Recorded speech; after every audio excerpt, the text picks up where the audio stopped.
ह्यावर्षी मी विचार करत होतो की गणपतीची मूर्ती आपण विकत आणायची नाही, स्वतःच आपण हाताने बनवायचा ट्राय करू. तर मी ठरवलं की बाल गणेशाची एक मूर्ती मातीपासून बनवायचा प्रयत्न करू. आता मातीपासून मूर्ती बनवायची म्हटल्यावर माती लागणार, पण मी माती विकत नव्हती आणली. तर बिल्डिंगच्या पलीकडच्या साईडलाच काही शेत आहेत, त्या शेतातून मी माती आणली होती. पण ही माती थोडीशी ओली होती, पूर्ण कोरडी नव्हती. आणि मातीपासून आपल्याला काही मूर्ती वगैरे बनवायची असेल तर आपल्याला एकदम बारीक चाळलेली माती पाहिजे असते.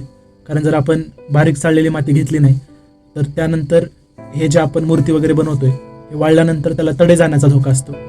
त्यामुळं बारीक चाळलेली माती पाहिजे होती.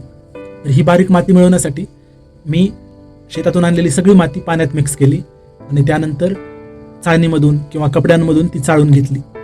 आता ही चाळत असताना बाल्कनीमध्ये बाथरूममध्ये बराच चिखल आणि चिखलाचं पाणी झालं होतं. पण लकीली आई आणि प्रिया मला काय बोलल्या नाहीत, त्यांनी मला बरीच मदत केली. बरं, आता ही चाळून जी माती तयार झाली होती ती अशी पूर्ण कोरडी माती नव्हती, ती थोडक्यात चिखलासारखीच होती, म्हणजे पातळ होती. तर ती वाळण्यासाठी, कोरडी होण्यासाठी 7-8 दिवसांचा वेळ लागला. रोज मला ती माती उन्हात वाळत ठेवावी लागली, कोरड्या हवेत ठेवावी लागली. त्यानंतर ती तयार झाली, म्हणजे थोडीशी घट्ट झाली. आणि माती घट्ट झाली की मग हळूहळू मी काम करायला सुरुवात केली. तर ह्याच्या आधी मी गणपतीची मूर्ती कधीच तयार केली नव्हती स्वतः, पण म्हटलं ह्या वर्षी ट्राय तरी करून बघावं. आणि मी ट्रायल अँड एरर बेसिसवर हळूहळू प्रयत्न करत गेलो. तर कुणीतरी म्हटलेलं आहे ना, केल्याने होते आहे रे, आधी केल्याची पाहिजे. खरं तर मी आधी पेंटिंग किंवा डेकोरेशनचे आयटम बनवणे असे कामं केलेले आहेत, पण मातीपासून एखादी मूर्ती बनवणं किंवा एखादी वस्तू बनवणं हे मी कधी केलं नव्हतं. आणि हा जो पिरियड आहे ना, गौरी गणपती येण्याआधीचा पिरियड, हा मला खूप आवडतो. कारण ह्या वेळेमध्ये मला डेकोरेशनचं काम करता येते, पेंटिंग, सजावटीचं काम करता येते. आणि हे काम करत असताना वेळ कसा निघून जातो मला कळत पण नाही.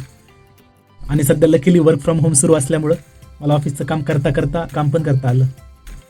आता फायनली मातीपासून ह्या मूर्ती हळूहळू रेडी झाल्या होत्या. हे बघून मलाच विश्वास बसत नव्हता की मला इतक्या सुंदर मूर्ती तयार करता आल्या. खरंच स्वतःच्या हाताने मूर्ती बनवून बसवण्यात जी मजा आहे ना, ती वेगळीच असते. तर प्रायमरसुद्धा घरीच बनवला होता. त्यासाठी पॉन्ड्स पावडर, त्यामध्ये फेविकॉल आणि थोडासा व्हाईट कलर मिक्स केला होता. तर एकदा हा व्हाईट कलरचा प्रायमर लावला ना, मग त्याच्यावर पुढचे रंग खूप खुलून दिसतात. आता वेळ आली होती कलरिंग करण्याची.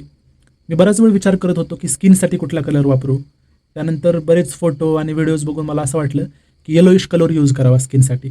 तो कलर मी चेहरा, हात आणि पाय ह्याच्यासाठी यूज केला. बरं झालं आईनं त्यावेळी थोडेसे फोटो घेतले किंवा थोडे छोटे का होईना पण व्हिडिओ काढले. त्यामुळे आता हा व्हिडिओ बनवून मी यूट्यूबवर शेअर करू शकलो तुमच्याशी. साईड बाय साईड गणपतीसाठी मकर बनवायला पण मी सुरुवात केलेलीच होती. तर मकर मी कार्डबोर्डपासून, म्हणजे कागदांच्या पुठ्ठ्यापासून बनवलं होतं. बरं, त्याच्या चेहऱ्याकडे बघा ना, स्माईल किती सुंदर वाटत होती आणि चेहऱ्यावरचे भाव किती शांत वाटत होते. माझ्या आजीला म्हणजे अक्काला तर हा गणपती खूप आवडला. अक्का म्हणाली की गणपती झाल्यानंतर हा गणपती मी गावाकडे घेऊन जाते, तो मला बॉक्समध्ये चांगला पॅक करून देते, मी ST मधून घेऊन जाते आणि तिकडेच पूजा करते. म्हणलं आता ह्याच्यापेक्षा मोठी कॉम्प्लिमेंट काय असणार. तुम्हाला हा छोटूसा बाल गणेश आवडला का? आवडला असेल तर नक्की लाईक आणि सबस्क्राईब करा. धन्यवाद. आमची गोष्ट आखूड, तुमच्या पाठीत लाकूड.